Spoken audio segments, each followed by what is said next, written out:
Welcome to the Carey Nieuwhof Leadership Podcast on YouTube. My name is Carey Nieuwhof, and my goal is to help you lead like never before. So what I do every week is I sit down with world-class leaders and church leaders, business leaders, and I talk to them about what made them who they are and try to have the conversation with them that you would have if you got to sit down for lunch with them or have dinner with them or really got to spend some time with them. So we go into the backstory and we explore what made them who they are and some of the principles they've learned along the way. So if you enjoy this episode, I would love for you to like it, to subscribe, and also to share it with your friends. And in the meantime, here's today's episode. Kadi, welcome back. It's good to have you. Thank you, Carey, so much for having me back. It's great to be with you and your listeners. I'm excited to jump into our conversation. Well, so last time we talked about women in leadership. It was a great interview. I would encourage people to go back and listen to round one with you. But I want to pick up. There's a strong argument that women did not fare as well as men during the pandemic. I've read that in everything from, the Wall Street Journal to Bloomberg to other business publications. I'd love your thoughts on that, and feel free to disagree and say, no, actually, that's not the story at all. Like, what did you see with the women leaders that you are coaching and in contact with during the last 2 years? Well, I definitely think the pandemic has been hard for everyone, for men and women. So even though maybe the research is pointing to things being a little tougher on the girls, I don't want to take away from the fact that it's been hard for everyone. I think I look at that research a little different than maybe strict gender bifurcation, because I really think it has to do with what most women's circumstances of their life involve that can be really different from men.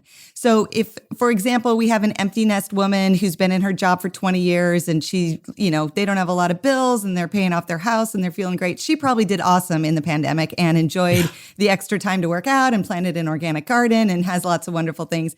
Or if you have a dad who's a widow who has 3 little kids, he probably struggled just like many of these reports around women did. So I think that's important to keep in mind. It's not about women and men's resiliency or ability to adapt.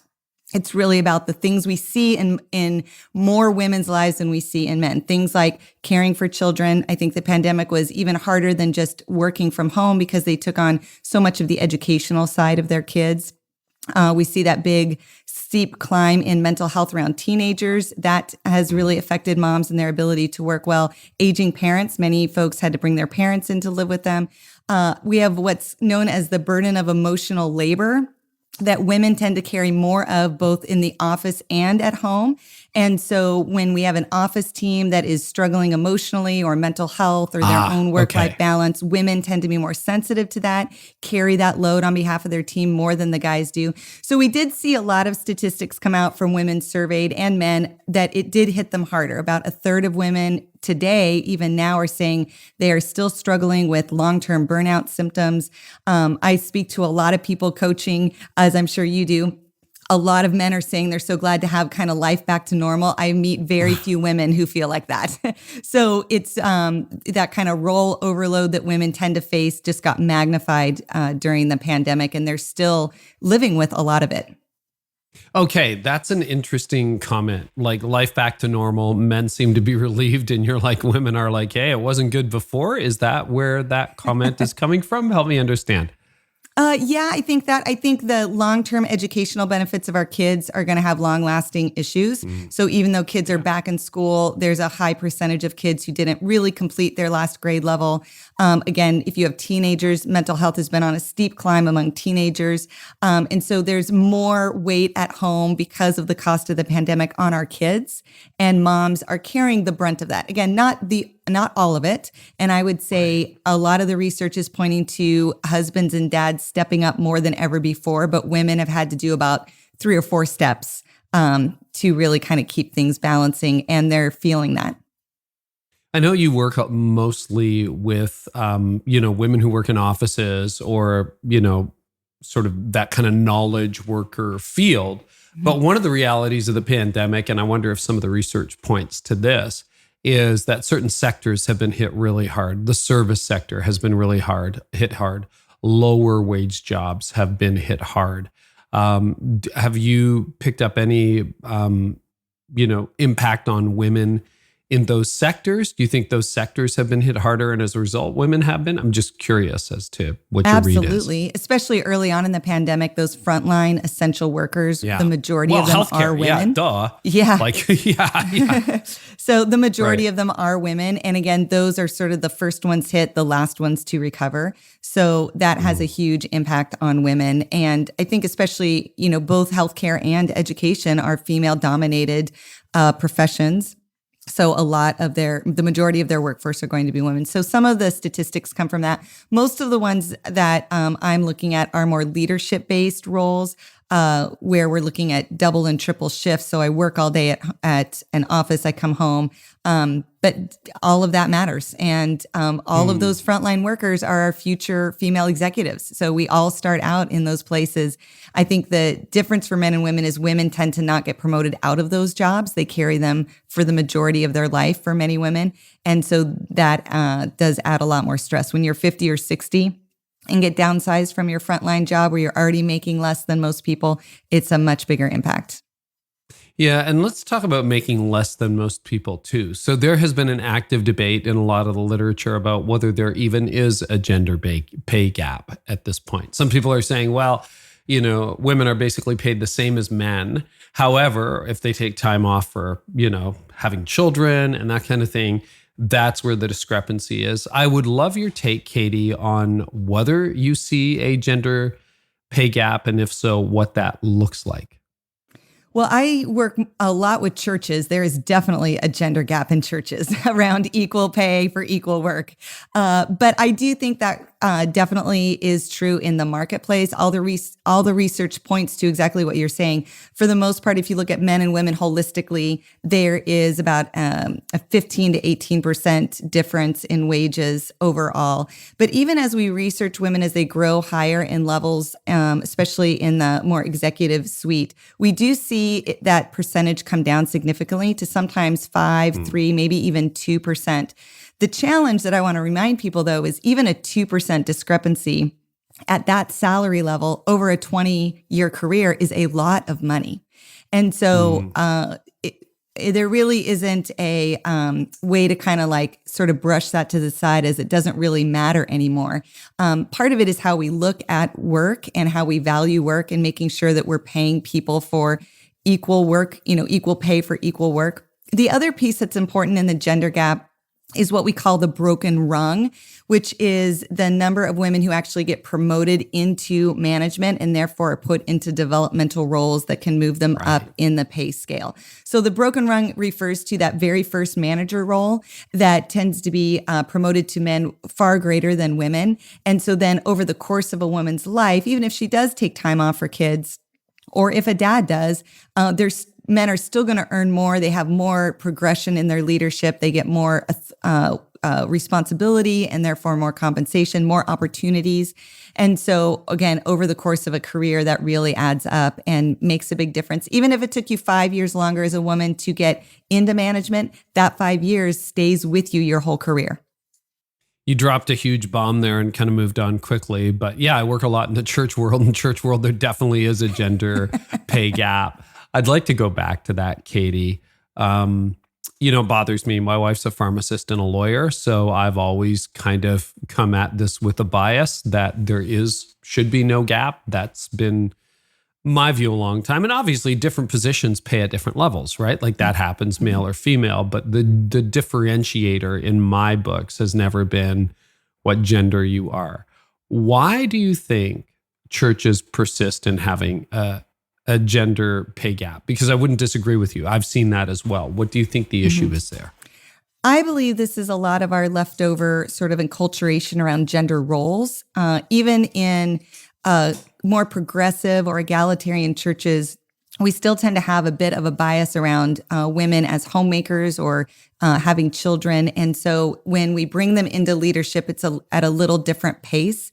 But definitely in more conservative realms, we see this as a greater issue, largely because we tend to give women similar jobs, but we give them much less authoritative titles. So the role of pastor is usually reserved for men. And then with that pastor title comes being licensed for ministry, which in America has significant tax breaks. It tends to come with higher levels of insurance or retirement, more vacation time, more authority. People network with you differently from the church. And so that gap is not just in pay because I'm a director instead of a pastor, but all the fringe benefits that come with that role or in the community of church also is pretty significantly different. Boy, you covered an awful lot in just a minute or two, but it becomes more clear. Let me ask you a slight variation of the question. So let's say you were an executive pastor, right, at your church. So let's say in a more egalitarian framework, do you still see like male executive pastors making more than female executive pastors? In other words, unequal pay for equal work and equal title, or has that largely gone now? No, I think that's still pretty significant. It depends on the church, and honestly, it depends on the area of the country and the culture around that, and sort of what I call leftover habits. So most senior and executive pastors that I work with and sort of raise awareness on this issue, when we pop the hood and kind of dig into the metrics of their HR systems, most of them are aghast at the pay discrepancy among their employees. They're not tracking them. They're not thinking about it. They're not realizing someone has gone 5 years as a student ministry director and never gotten a raise, but there's been a litany of 21-year-old new seminary grads who have come through and been, given promotions and moved forward. They're just not comparing or thinking about those things. And so I think a lot of this is really unnoticed. It is not had a light shine on it.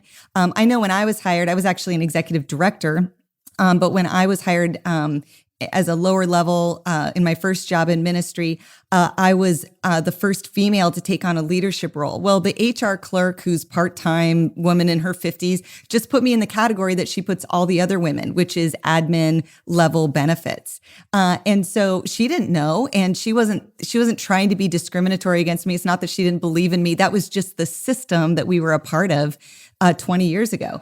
And it wasn't until I made my first hire of a man who was going to work for me as a coordinator that he got all these benefits I didn't have. He had insurance for his wife and kids. He had way more vacation. He got licensed for ministry. And I was like, wait a second. I mean, I'm not trying to be greedy, but it seems weird that I would supervise someone who's getting so much more than me. Like something's not right there.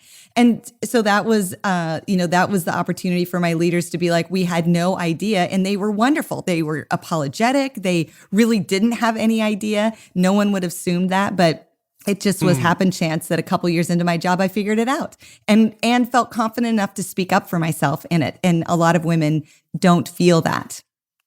Well, on that note, we're just 10, 15 minutes into this interview. We've definitely stirred the pot. I'm sure there are a number of leaders who are listening right now going, hey, wait a minute. That's me. I just realized that I'm probably being paid 20, 30%, 5% less than male counterparts. How do you raise the issue in that kind of at your workplace, if that is you, without getting fired? I'm sure a lot of people are afraid they're going to get fired. They're going to get blacklisted. They're going to be, they're going to pay for it. So how do you raise that if you know that that's you? Well, I do think for women or anyone who feels like they're not being treated equitably in their workplace, but especially in a church, getting fired is a pretty serious sort of consequence to this. Most people don't worry about that, but most women do worry about being discredited or being considered a pain or not invited into conversations, which almost feels worse than not having the pay. And so we shouldn't have to choose. I'll just say that. I don't believe we should have to choose between being respected and making sure we're being paid fairly.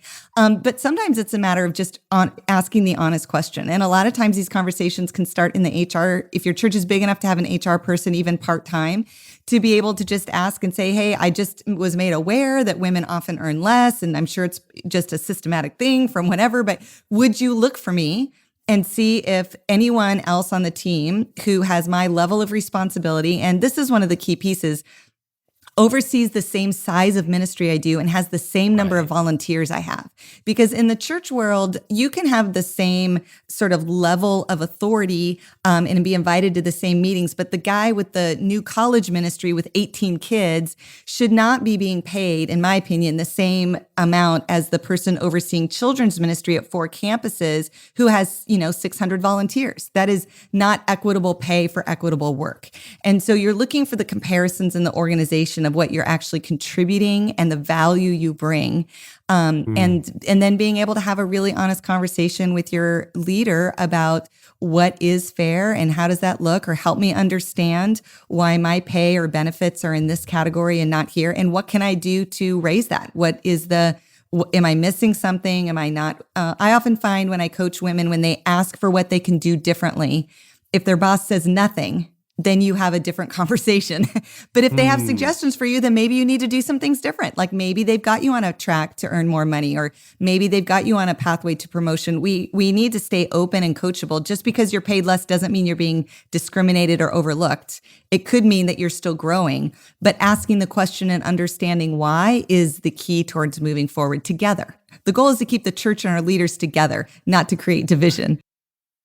I'm sure that there are a number of male bosses who listen to this and would have the same reaction that your boss did when they kind of discovered, oh, you don't get the benefits that the people who report to you. They would be aghast. They don't know, or they just haven't looked under the hood enough. If their light bulb goes off and they realize, I think I better go find out this is me.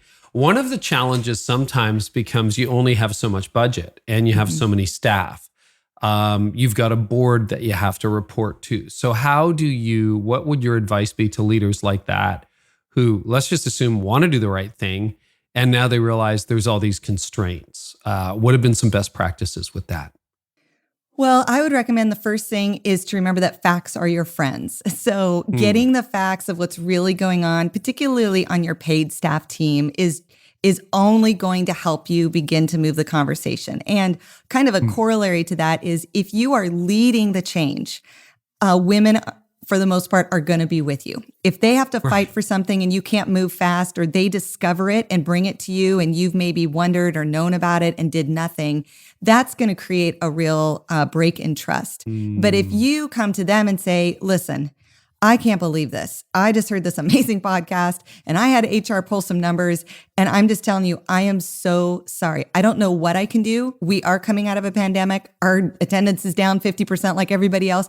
I just want you to know that I see it and I see you, and this matters deeply to me. And there are many things that you can offer in terms of benefits. We do this with people all the time that don't have anything to do with salary.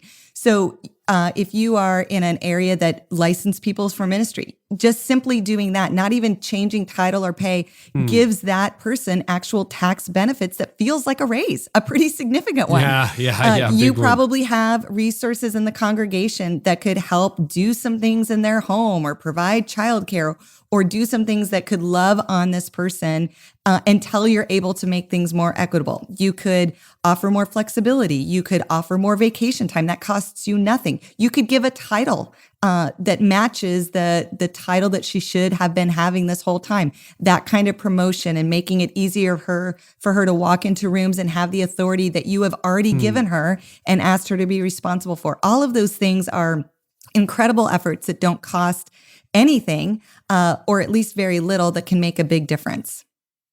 Man, so practical. Okay, so remote work. That was kind of a novelty 3 years ago. Now it's pretty normal for people. Again, lots of literature out there. You got tech companies saying, well, when you used to live in San Francisco, you were worth X number. But now that you moved to Montana in the middle of nowhere, we want to pay you less. Like, this has really raised questions about the value of remote work. And I run a distributed remote team. I have no problem with it. I think people are people. You pay them, and it doesn't matter what the cost of living is. You pay them what you think they should make as a just wage. That's my take on it. What's your take on remote pay? Has that made it harder, easier for people? What are your thoughts? Well, I think Remote work, just in general, especially at the beginning of the pandemic, has always served high capacity female leaders well. So the ability to juggle, the ability to be flexible, to kind of be able to squeeze in with a lot more agility, all the priorities that they have. And we definitely saw that in the beginning of the pandemic. Even though it was harder, many women were thankful to give up the commute, put on the yoga pants and make a lot of things happen in a day. It was in some ways really wonderful for many of us. But as we've moved on, what we've seen is that as companies have opened up, I would say like a half open or maybe half virtual, we're seeing some real cost to that. And I think the future is probably going to have most innovation in this hybrid space. Part of what we're seeing for women, and this comes down to pay and promotional abilities, is many women are choosing to stay home more than men are choosing to stay home. So men are back in the office, they're back together. Well, that seems really great. Like a woman's going to be able to kind of stay on top of things and keep this lifestyle that really allows her to hit all of her responsibilities well. But when you have an office culture and you're not there, you do miss out. You're not seen as much. You're not known as well. Your work is not necessarily attributed to you. When you're, one of the 2 or 3 people on the Zoom call and everyone else is sitting around the table and they have pre-talk and post-talk after the meeting, you're missing out on those things. There's nuances that were missed. We're seeing a lot of early research come in about the development of young leaders who are not getting as much sort of informal feedback or kind of picking up cues from leaders and sort of the in-between of meetings.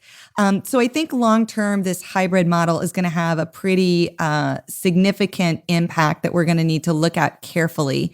And when it comes to pay and promotion, I think women need to be really highly aware of the choices they're making and the cost that it's going to be. And then those of us who are leading those kind of organizations, how can we do our best to make sure that isn't what's happening?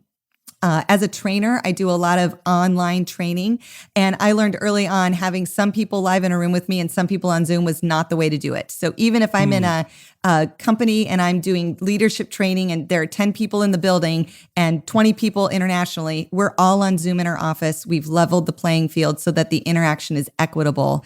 I think we need to make sure we're disciplining ourselves to making sure we're having equitable conversations and equitable interactions as much as possible. Oh, that's interesting. I hadn't thought, because that was my next question, was to go to, okay, well, what are some solutions to that? Again, I've got 100% virtual company, so we're all on level playing fields, right? We're all on cameras. But that's a really good idea to say, no, everybody in their offices and everyone on Zoom. What are some other things that hybrid employers can do to level the playing field? I think one of them is to really look at what are the rhythms of connection that you do want. And this is important even for virtual companies to figure out. At some point, we probably should try to get everybody in a room, even if we're all meeting at a conference or we see, it's in different groups throughout the year, but you at least get to see people at some point. It really does build relationship and trust. Not required, but it's helpful. I think leaders can do a great job if they start thinking through what are those rhythms we want. Do we want an annual retreat where we fly everybody in and we spend 3 or 4 days together and that kind of levels things out? Do we want a quarterly meeting? Do we want a weekly day where everyone's in the office 1 day a week? And so even if you moved to the far, far burbs or in another state, you could fly in, every Tuesday, or maybe there's a 3-day work stretch once a month. And so it's worth the trip and everyone kind of, rallies around that. I think that's part of what we need to make sure we're looking at. I also think we need to adjust our expectations as leaders. And I see this a lot in the church world because we tend to be run by leaders who are used to a platform and an audience. And a lot of our leadership bias tends to be around giving ourselves that space because we're used to it. We like not just applause. I don't think it's an ego boost. I just think it's what we've relied on, and it usually aligns with our gifts. I'm talking like I'm a senior pastor, which I am not, just to clarify. But, if you're used to that kind of frontline platform space, and that's how you read your staff, and that's how you remember who's even on your staff, and that's how you feel like you're passing down culture. If you don't challenge yourself to use some other tools in your leadership toolbox, you're going to, by default, make yourself exactly what you were pre-COVID and have missed out on the disruption that God gave us to innovate who the church is and how our leadership can function on a more global scale. What are some other things employers can be doing in the church space and even in the business space to support employees and workers post-COVID?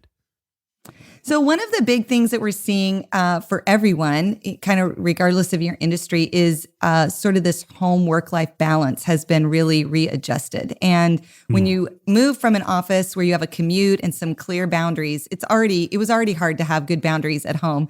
But when you now work at home, there are some real challenges to that. And I think the longevity of what we've experienced has added into that. So one of the things we're seeing companies do that are really sort of taking the lead on this, and this is particularly helpful for women, is they're actually setting cultural expectations around work-life balance. And so rather than sort of having the ownership be on the person and saying like, hey, if you need to be done on, with email at 8:00, you just stop answering at 8:00. You have the power to do that. It kind of puts all the responsibility on the individual to sort of hold these boundaries. But we all know when all of your team is working at 10:00 at night on something and you're the one person not there, you're making a choice to be less effective. So instead, I think the real innovation is happening. And a lot of this comes thanks to the mental health awareness that our culture is really paying attention to. I think a lot of our leaders are facing mental health challenges like they never have before. And they're having to create their own boundaries. They're seeing therapists and their therapists are talking to them about things, revolutionary things like a Sabbath or having dinner with your family every night, and it's a good night's sleep. This is radically impacting them. But as they're realizing the difference it's making to them, we really have an opportunity to enculturate that into our companies and organizations and making some hard lines. I've seen a lot of places just be like, we turn off emails at 6:00 or we shut down on Saturdays. No one does anything on a Saturday. And even shutting, giving sabbaticals or breaks or leaves of absences and closing people's emails down so they aren't even tempted to come back to it. Those things where your employer demands of you boundaries is a wonderful gift to give your team. And so if you as a leader feel like those are important practices or you want your leaders to be imposing those things, I would really encourage you to take it a step further and just decide that's what our company or our organization does. Even if you just try it for 90 days and see what kind of feedback you get, see what productivity looks like afterwards, find out if your employees like it, see what you think of it. Just give it a try and see if there might be some ways to support people who are not as strong as you are in holding to those boundaries. I really appreciate that. I used to be the 24/7 boss back in the day that was pre-burnout, and obviously it got me burned out. And over the years, I've gotten better to the point where over the last few years, I'm like, when we onboard new team members, I'm like, look, this is a different world. We generally don't work in the evenings. I mean, if you want to, I'm not going to stop you. Like if you had something come up during the day and you want a time shift, I'm not going to stop you, but you will not be getting emails or Slack from me. And if it ever shows up, there's zero expectation that you would have to respond. We generally don't do weekends. I mean, once in a while, once or twice a year, we might have something special and we call it, okay, everybody's on for this day. I can't even think of the last time we did that. But, we have those expectations kind of carved out. Would you say it has to be more like these are the rules, or do you think that's a good step in the right direction? I'm just curious as to what you would advise. I think any step in the right direction is going to be helpful. I think it depends on how thick the culture is for overworking and how much your employees are struggling. So if people are really struggling and if you're having a large turnover and a lot of it is because the demands are too high or I feel like I have to always be on, those are your people telling you that they don't feel like they have the freedom to put boundaries up and still be okay in their job and still be a high performer. So I think that conflict is what you're looking for. It's not so much about the strategy or the rule. It's about responding to the culture you find yourself leading. So I think that's probably the biggest one. And then I think also a trend we see in churches is the church itself taking a Sabbath day where everyone has one day off together. And because in church work, just to interpret this a little bit differently out of the business world, because Monday through Friday is the way the world works, but church works really on a 7-day-a-week ministry space. And so it's so easy to overdo and overprogram where it's really hard for anyone to feel like they actually have a full break from it. And so a lot of churches have decided, decided, if we have Sunday services only, we'll take all of Saturday, maybe even a Friday and a Saturday, and we shut down the offices. We don't have any ministries. We never do a thing. Most churches choose either Friday or Saturday, by the way. It's hard to do both because when do you do your volunteer night? But even just choosing one day. And then a lot of churches are still in the habit of working their employees 6 days a week. You work a 5-day a week and then you come on Sunday to volunteer as your staff role. And I would just say that the demands of ministry tend to be a little bit longer and bigger than a lot of other jobs. And giving people another day or at least another half day off really can make a difference to their quality of life and their ability to stay on the team long term. We gave Fridays off when I was a lead pastor. It's just like, and we rarely did anything on a Saturday so that you would show up fresh on Sunday. It's funny because a lot of my current team came in from the church space and they are shocked at how we get so much done in 40-ish hours a week that fit very nicely in what would normally be a Monday to Friday workday. And a lot of them have extra time. It's like, okay, so I read a book yesterday or I did this or whatever. And and I don't think we're overstaffed. It's a different pace of life and probably something that took me a long time to get to in my own life, but it's a whole idea of doing less and accomplishing more. Katie, what's the missing 33% of leadership? So the missing 33% is actually a wonderful TED Talk I would recommend anyone who's interested in this topic to go check out. It's called The Missing 33%, and it's based off research that talks about how when men and women are developed into leadership, men tend to be groomed and mentored to take on sort of the hard sides of their industry. So they understand how budgeting works and they get invited to budget meetings. They understand how the sausage is made and they get, invited to tour the manufacturing places, or, they are taken to the conferences where like the big heavy hitters are. And so they're really groomed in the skill sets required to be in that upper level leadership known as the C-suite or the executive suite. Women, on the other hand, as they start to grow in their leadership, their mentors and training tends to focus not on skill sets required for higher levels, but on internal dynamics that she might be thinking about. This is really, I think, a good natured attempt to sort of deal with what we call that sticky floor, which are those mindsets and sort of negative thoughts that many women have that keep their feet stuck to the floor and prevent them from growing in leadership. But what ends up happening is in that critical stage from mid-level manager to executive, the guys are given really strong skill sets and women are really encouraged in their confidence. And so when they reach those higher level roles, they come very differently equipped. And so that missing 33% is one of the areas to really look at in your leadership development pipelines to make sure that even though you're trying to develop women, that you're actually giving them the concrete skills they're going to need to succeed at a higher level. Even if internally they're still wondering what I'm doing here and they've got imposter syndrome and and part of it is when women show up to be mentored, they're bringing you their biggest sort of pain point, which is I feel insecure all the time. And so good mentors talk to them about feeling more secure. But what we fail to realize as leaders and as developers is that confidence really comes through competence. The more skills we have, the more wins we have, the more we know when we walk into a meeting, the less surprises we have when we try to make a leadership decision, the more confidence we gain. And so when we focus on talking about confidence and leave out the competency part, we're really shooting ourselves in the foot when it comes to developing people by about 33%. Okay, I know we talked about this. I believe we talked about this in our first interview. I've also talked to Danielle Strickland about it. But for years in ministry, there was something known as the Billy Graham rule, right? And the Billy Graham rule was to avoid affairs and, moral failure and collapse, men would not necessarily meet with a woman alone. And I followed that for a long time. And now I have a modified version of it, a very modified version of it. I still don't want to end up in a moral place I don't want to be in. But one of the critiques of that rule is it actually denies women opportunity that men have because you don't have the meals, the hangouts, let's do a trip together, that kind of thing that you would get often with men. Or, if you had a female workplace where women would go, but then men may not be invited. Do you want to speak into where that sits in your mind as we open up a brand new year and a new era? Do you think that should just be thrown out entirely? Or how do we make it more equitable for everybody?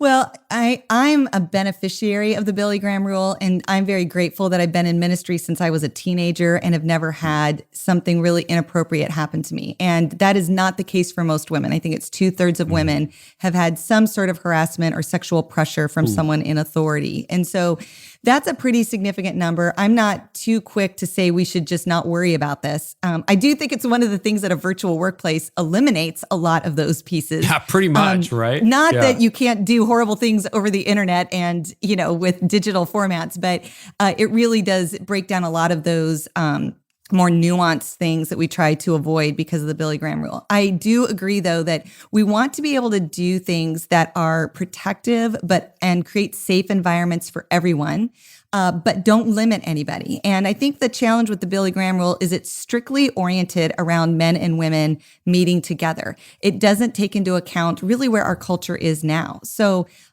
right now, our culture is men are in most leadership roles and women are not. So what we're basically saying is leaders cannot spend any one-on-one time developing women. And so that kind of inherently, we know that's not right. And that's not a good way to help women grow into leadership if they can't get any leader's attention or any coaching or mentoring from them in a very personal way. But the other thing is that men mentoring men and going off one-on-one to a conference and sharing a hotel room really isn't above reproach either anymore. And so the Billy Graham rule doesn't cover those pieces.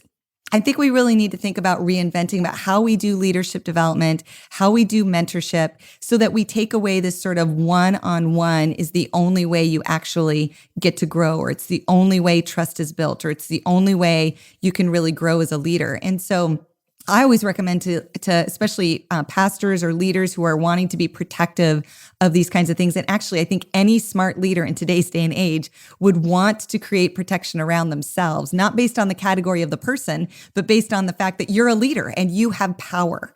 And when you have power, you cannot have an equal relationship with another person that's in your organization. It's not possible. So one of the things I think it's important for leaders to realize is because you're a leader, you have more power than anyone you're meeting with. So you're never in an equal relationship. You're always going to have more influence, more authority, more power.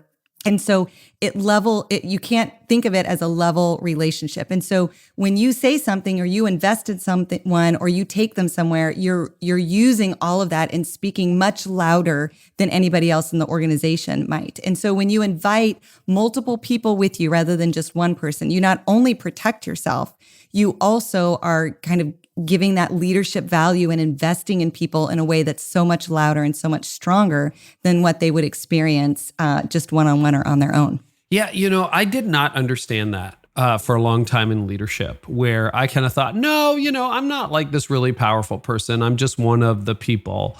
And I've come to a realization over the years that that's just not true. When you're the leader, when you are the hirer and the firer, and you kind of hold the keys to the budget, like there is just innate power in that. For somebody who might resist what you just said, how can you help them understand that, no, if you're the leader who holds any kind of authority over someone, you have power and it's unequal? Like, it took me so long to figure that out. Well, one of the perfect sort of metaphor relationships is parent and child, right? So even when you're a parent, you have authority over your kid. Like when you say, I love you, it means more than the neighbor guy, right? When you say, I'm mad at you, it hurts more than anybody else. And so when we are parents, if we don't think about that, we don't use our words as wisely, or we may not be as careful of what we're really stewarding. But then as your kids get older, it is easier to kind of be like, well, I got this teenager, your relationship and your role changes, but you're still the parent. And so, I don't know I live in South Florida, so there's lots of parents who want to be best friends with their teenage kids. And you just know that's not right. Like you're watching it go down and the mom's with the girl and they're wearing the same jeans. You're like, this just isn't right. And it's because the parent has like forgotten that they aren't just one of them. They aren't one of the kids. They have a different role. They're still family. They can and should be approachable. They should apologize when they make a mistake. They can be human, but they never give up the authority that God gave them as parents. And that's the same with leaders. It will always be a part, no matter how bad you feel about your own leadership, no matter what mess up you just made, no matter how God has taught you to get over your ego and has humbled you, you still have authority. And so what you say matters. And the way you steward your time is going to speak volumes to the people who are hungry for it. Okay, so you got a brand new book. It's called Finding Your Leadership Voice. Did I get the title right? Yep, you got it. Great book. It can be challenging for any leader. Tell me why you wrote the book, because it's designed for women in particular, is it not?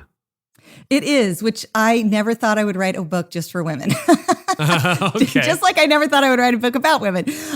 So what happened? Here's the story. So I wrote my first book, Developing Female Leaders, because I was a church consultant and I was working to try and help churches build their multi-site strategies and their leadership development pipelines and grow their churches. And we just kept running into this issue of not enough leaders. It was the consistent issue, and they had everything else they needed but enough leaders. And as we sort of popped the hood and got in there and started looking at who was taking classes, how were they developing people, we just saw women sort of dropping off through their leadership pipeline. And so I wanted to help these churches do better. And most of them were, they were from a variety of different theological perspectives. So it's not a book on theology about this. It's really a book on the leadership of the gifts in your community or your organization and how to make sure you're stewarding all of them and maximizing all of them. And so I really wanted to help them sort of, figure this out. And I'm a woman, so I'm like, I probably have some thoughts on this, but I don't know what they are. And so as I started talking with them about the kinds of things they're doing, and they have a lot of women that they want to see grow into leadership or young women that they want to raise up, the things they were doing were not always awesome. And so that book was really my attempt to help guys who meant well and were great godly leaders do a better job living out what they were trying to do. But as I've been working for the last 3.5 years with churches on this topic, what I've found our next big hurdle is not so much opening doors, although that's still an important thing, making sure women are getting paid well or equally. We're actually seeing a lot of movement, like way more than I ever expected in the last 3 years around those topics. Where I see the biggest hurdle right now is for women themselves as they step into these leadership roles, as they walk through these unlocked doors. The experience they're having is far less than satisfying. They're stressed out. They feel out of their element. They're struggling with insecurities they've never had before. They're questioning if they should be there. They aren't sure if this is really what they're supposed to be doing. Most of them are convinced there's someone else better out there for the job. And so they're just a little bit on the side of miserable, which is not what leadership should feel like. Like, it's hard, It's difficult, but there should be, when you have a gift of leadership or gifts in these areas and you get to start using them in the kingdom, it should also be satisfying. It should also be rewarding. You should also feel God's smile on you that you are in your spot doing what you're made to do. And so as I started doing, I'd go to churches and work with the staff and meet with the senior pastor and work with the executive team. And then I'd always have like the ladies' lunch or the women's staff leaders, around the meal. And so we would have these great conversations and I would talk about, owning your own leadership of your gifts, how to ask for constructive feedback, kind of the things that the research points to. But I would always get these questions about like, how do I not feel so insecure? Or what do I do when I'm the only woman at the table and I can tell they all know something I don't know? Or all of these guys go out to lunch every Thursday and they have for years.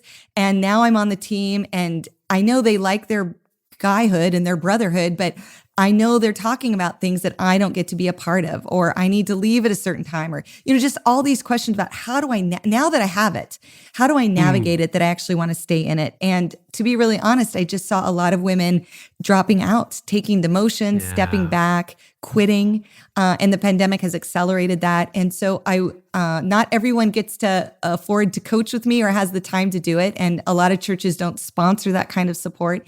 And so I really wanted to take some of my best coaching thoughts and ideas and put them in a book that over 90 days, women could get just a little hit on how to reframe their thinking, renew their mind, as Romans 12 talks about. It takes 21 days to make a habit, but it takes 90 days to reset a mindset. And so I just wanted to try and help drip in some of the truth about leadership, about God's calling, about who you are, about the kinds of things you can tolerate and the kinds of things you shouldn't. A lot of women fall into sort of a passive style of leadership. I try to really advocate for assertive style leaderships. We have a lot of women who are too aggressive, right? And so finding that balance. And the biggest issue I find with coaching women is if they start off too passive because they were enculturated for that, or they start off too aggressive because they're angry and they want to come out kind of swinging. Both are really unhealthy and will limit trust building and your leadership potential. What we want is to grow both of those towards the middle where healthy, godly, assertive leadership is. And most women don't have a picture of what that looks like. And so they overcorrect. Passive women all of a sudden show up and they're showing really aggressive behavior. Or aggressive women show up and they sit in a meeting and don't say anything the whole time. And the team is kind of like, who is this person we hired? Because she's showing up so differently than who we thought we hired. And it's just because we haven't found our way or had enough leadership experience or enough language to really be able to figure out what kind of leader am I called to be and how do I show up honoring and having integrity with that every day. Wow. That sounds like a really good prospect. So you've outlined some of the challenges. What are some of the tips that you would encourage leaders to find their leadership voice? I take it some of this can slip across the gender line and help everybody who's trying to find their leadership voice, even though it's targeted at women. Can it? Oh, absolutely. I mean, I'm a leadership person, so these are really just basic leadership skills. What I found is that most women have male voices teaching leadership to them. They don't have a lot of female voices. And because, especially for women who are growing into leadership, I wanted to share a lot more of my own personal stories and some of the lessons that I've faced. And because I've sat mostly in rooms full of men where I'm the only woman, or at least one of only a couple, that does change the dynamics. And there are so many women who are making headway in churches, but that is a unique piece that those leadership principles take on a different color when that's the environment that you're leading in. So I wanted to be able to address that head on. So some of the things, like I mentioned, really trying to find that assertive leadership voice. There's an old joke. Well, I don't know if it's old to the guys, but it is to the women. It's like the difference between an assertive leadership and aggressive leadership is only your gender. And so trying to help women go, just because you're being assertive does not mean you're overstepping. And especially if you're in a conservative environment, that is like the cardinal sin for a woman is to overstep her leadership boundary.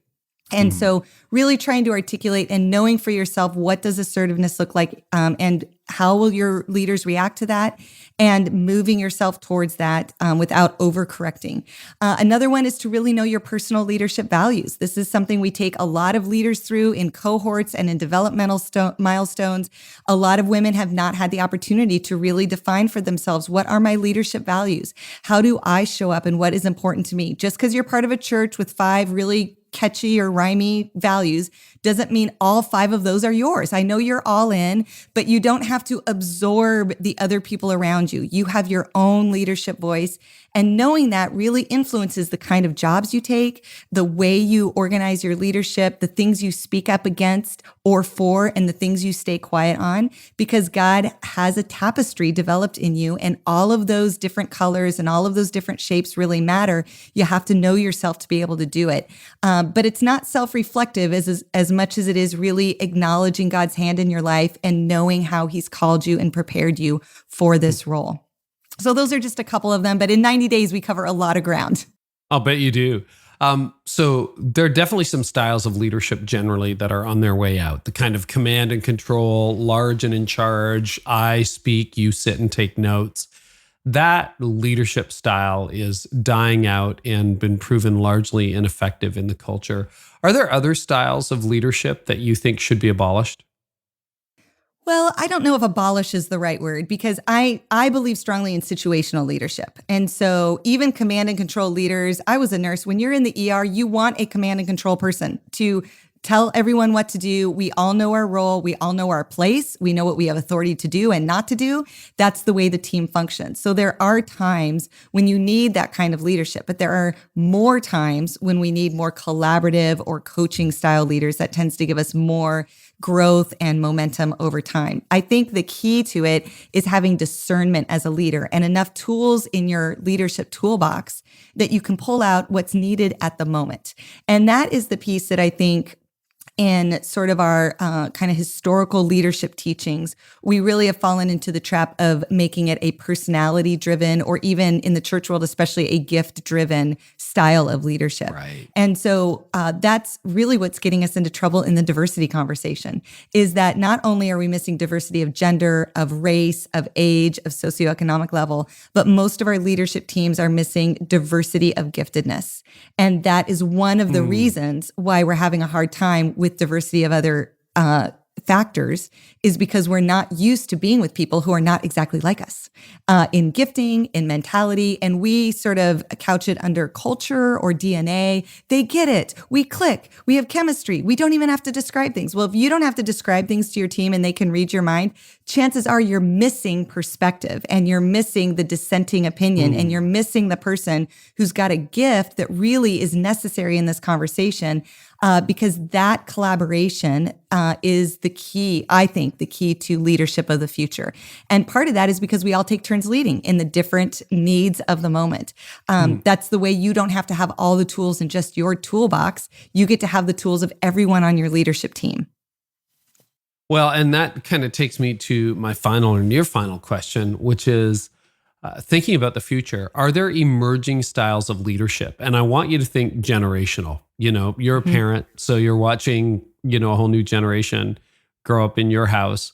But you also work with a lot of young leaders. Do they expect different styles of leadership, or are different styles of leadership more effective, you think, in the future than perhaps in the past? And if so, what would they be? Absolutely. Well, I've mentioned collaboration a few times, but that is definitely the style that I think for today and in the near future is probably the most accessible to everyone.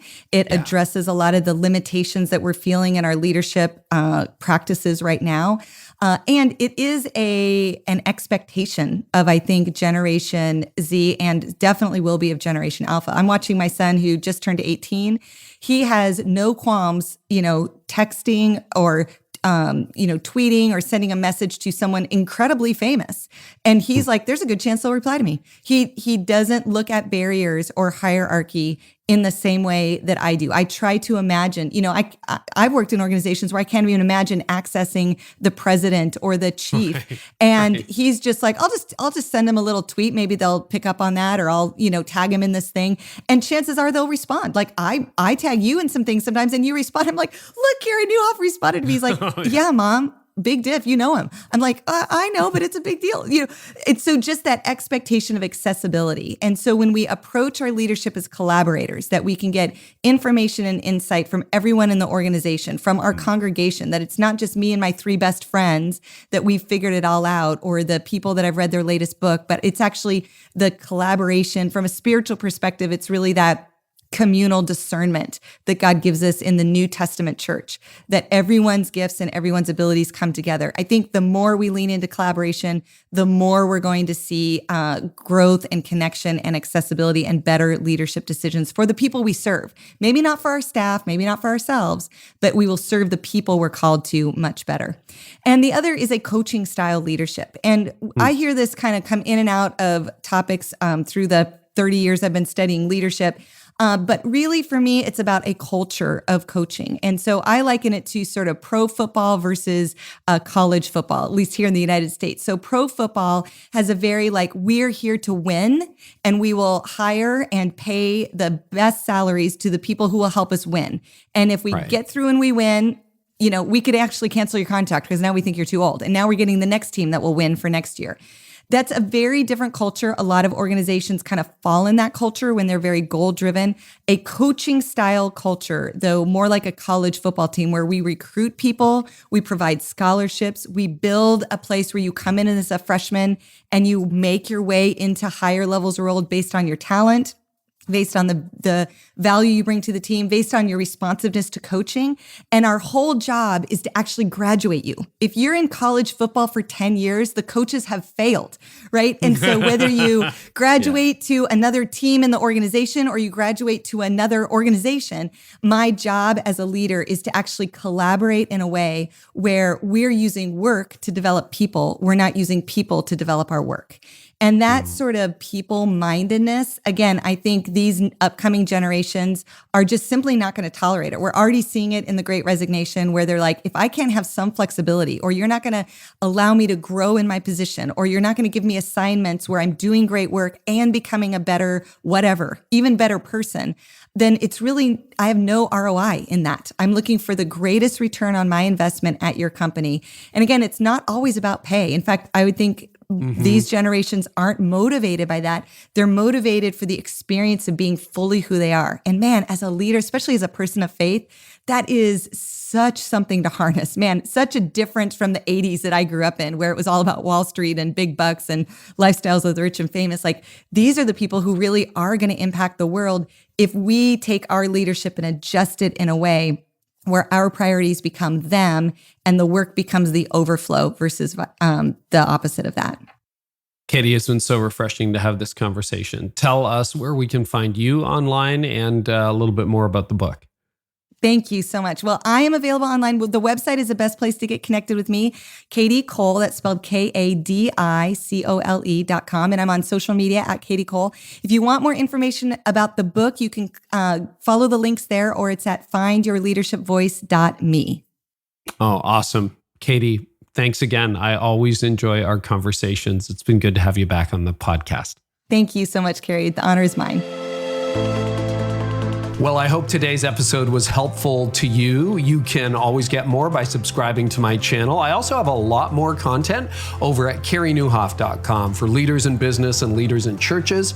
And you can get transcripts of this episode there and so much more, plus some other stuff I do for leaders. So head on over there to discover more at CareyNieuwhof.com. And in the meantime, I really hope our time together today has helped you lead like never before.